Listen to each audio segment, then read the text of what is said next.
Frères et sœurs bien-aimés, le Christ est ressuscité, il est vraiment ressuscité et il est vivant.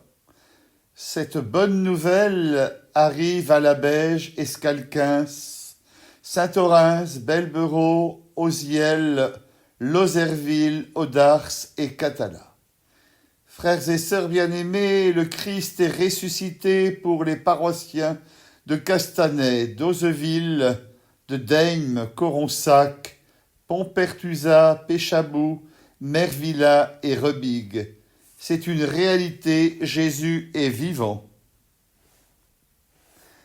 C'est une bonne nouvelle incroyable, mais c'est vrai.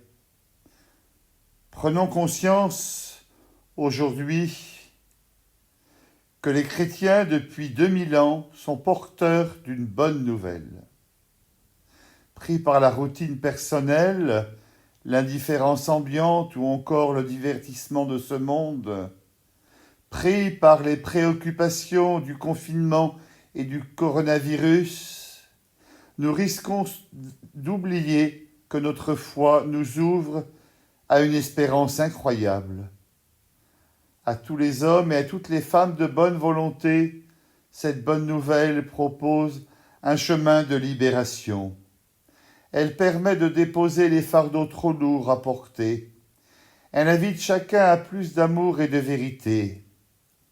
Oui, la résurrection de Jésus constitue un événement sans pareil dans l'histoire de l'humanité. Un événement qui révèle des perspectives radicalement neuves sur Dieu et sur l'homme. En ce jour de Pâques, nous sommes devant le tombeau du Christ et le tombeau est vide. En ce jour de Pâques, nous cherchions un mort et le Christ nous attend en Galilée. En ce jour de Pâques, nous pensions que le jardinier avait emporté le corps de Jésus et le jardinier, c'est lui. Dès l'aube de ce jour unique, beaucoup de confusion, beaucoup de pleurs, d'émotions, de courses à perdre haleine. Les femmes sont au tombeau, dans la crainte et dans la joie.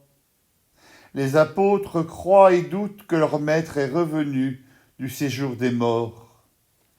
Même l'apparition d'anges ne rassure personne. Il est vrai que la nouvelle est bien incroyable. Le ressuscité, ce Jésus de Nazareth, condamné par les chefs du peuple et moqué par la foule, il est vivant et il est bien vivant. Ses disciples pensaient que tout était terminé. Certains quittent alors Jérusalem. Ils racontent d'ailleurs leur désarroi à un inconnu qui fait route avec eux. Nous espérions que c'était lui qui allait délivrer Israël. Mais les grands prêtres et nos chefs l'ont crucifié. Ils l'ont fait condamner à mort et ils l'ont crucifié.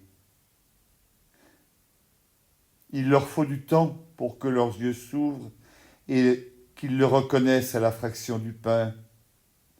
Celui qui marchait avec eux vers Emmaüs.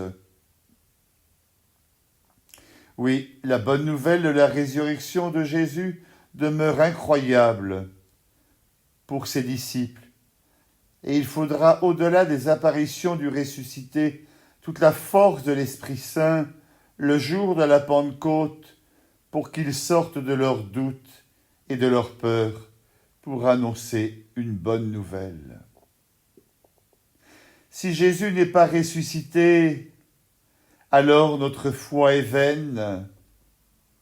À la lumière du cierge pascal qui brille dans la nuit, qui a brillé dans la nuit de la cathédrale Saint-Étienne, accueillons en nos vies celui que nous célébrons, le Christ vainqueur de la mort, le Fils bien-aimé que le Père n'a pas abandonné. Être chrétien ou devenir chrétien, jour après jour, c'est avancer dans le quotidien de notre existence, en présence du ressuscité. Depuis notre baptême, nous sommes unis au Christ. nous sommes entrés définitivement dans la vie du ressuscité. Notre existence est plongée en quelque sorte dans la vie même de Jésus, si nous nous laissons toucher, guérir et enseigner par lui, si nous écoutons sa voix et si nous nous laissons transformer par lui. Ainsi, saint Paul affirme clairement à la communauté des chrétiens de Rome, « Frères, nous tous qui par le baptême avons été unis au Christ Jésus, c'est à sa mort que nous avons été unis par le baptême.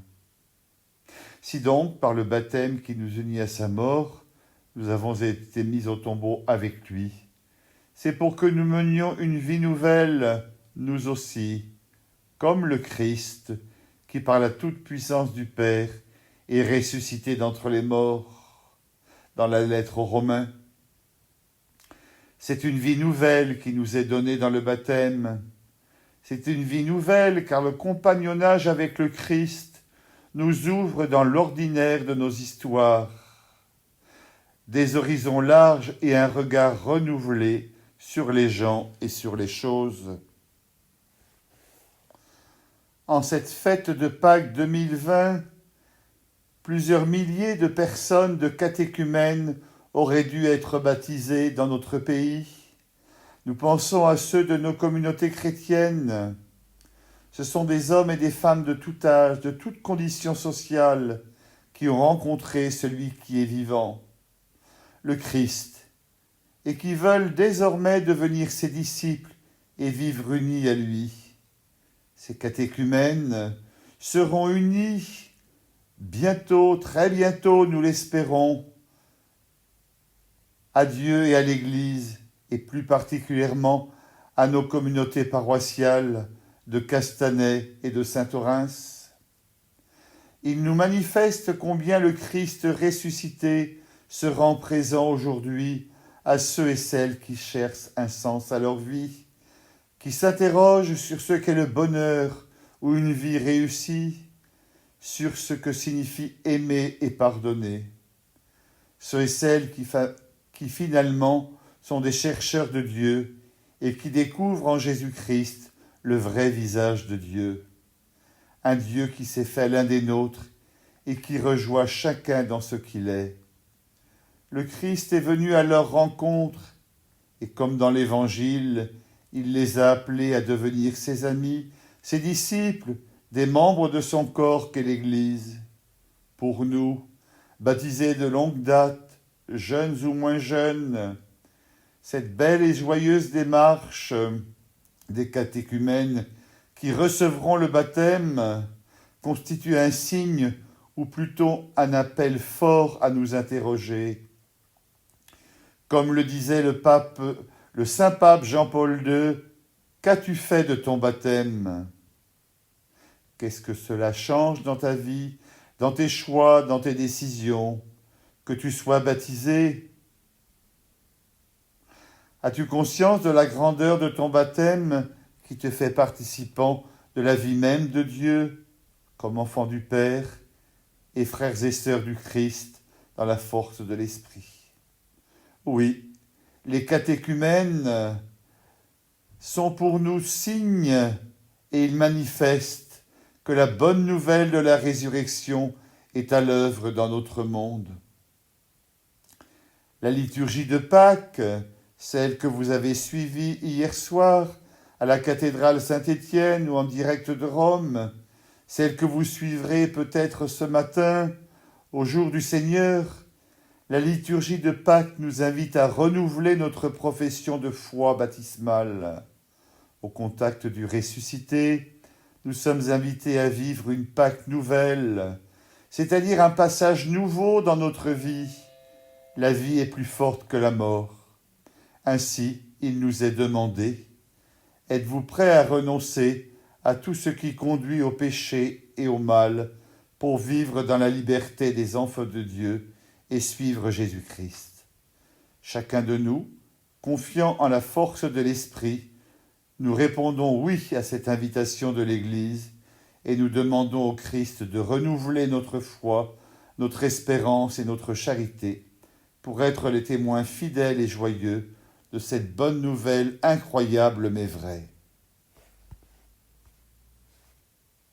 Bonne et belle fête de Pâques, le Christ est vraiment ressuscité. Alléluia, Alléluia.